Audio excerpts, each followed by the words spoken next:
కొనుగోలు కేంద్రాల వద్ద రైతులు గన్ని సంచుల కోసం పాట్లు పడుతుంటే అధికారులు మాత్రం సంచులను కుళ్ళిపోయే ఉదంతానికి పాల్పడుతున్నారు.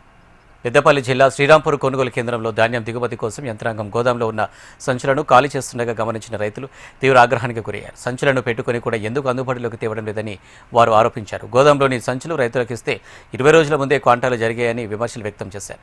ఇప్పటికైనా సంచులను రైతులకు అందుబాటులో ఉంచాలని వారు డిమాండ్ చేశారు. మాకు బారదాన్ని ఇవ్వడం లేదు, మొక్కల కాంట స్టార్ట్ చేయడం లేదు. ఇప్పుడు చూస్తే కొన్ని లక్షల విలువ చేసే బారదాన్ని తీసి పక్కకు పడేసారు. 30 రూపాయలు ఒక సంచి పెట్టి మేము కొనుక్కొని వస్తే కూడా అన్లోడ్ చేయడానికి వారం రోజులు పట్టింది.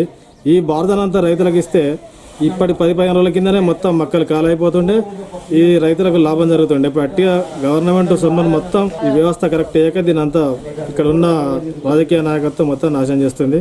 దీన్ని ఇప్పటికైనా ఆలోచించి ఏమన్నా అగ్రికల్చర్ పనులు చేయాలని. దాదాపు లక్షల విలువ చేసే బారదాన్, అలా దాదాపు ఒక 5 నుంచి 10,000 కొత్త బారదాన్ కూడా గట్టలు కూడా అట్లే ఉన్నాయి. మరి వాటిని చూస్తే కూడా వారి నిర్లక్ష్యం వల్ల అది ఖరాబ్ అయిందని చెప్తా ఉన్నారు.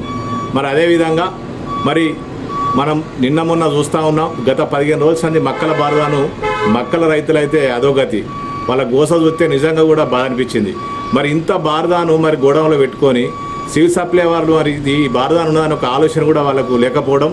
మరి అదేవిధంగా ఆ బారదాన్ ఏదో గతంలోనే రైతులకు ఇస్తే మరి దాదాపు 20 నుంచి 25-30 రూపాయల దాకా మరి మక్కల రైతులు ఒక్కొక్క బారదాను ఒక్కొక్క సంచికి మరి ఎక్కడెక్కడో తిరిగి కరీంనగర్, పెద్దపల్లి, జమ్మికుంట అనుకుంటూ హన్మకొండ దాకా కూడా పోయి తెచ్చుకున్నటువంటి రైతుల కోసం వస్తే నిజంగా కూడా ఆగమగోచరం. మరి అదేవిధంగా మరి ఇంత బారదాను ఖరాబ్ అవ్వడానికి గలటువంటి అధికారులు, ప్రభుత్వ నిర్లక్ష్యం, మరి ప్రభుత్వం కూడా నిమ్మకు నీరెత్తనట్టుగా మరి ఎక్కడ ఏ గొడవలలో ఎంత బారదాన్ అన్నది మరి వారికి తెలియక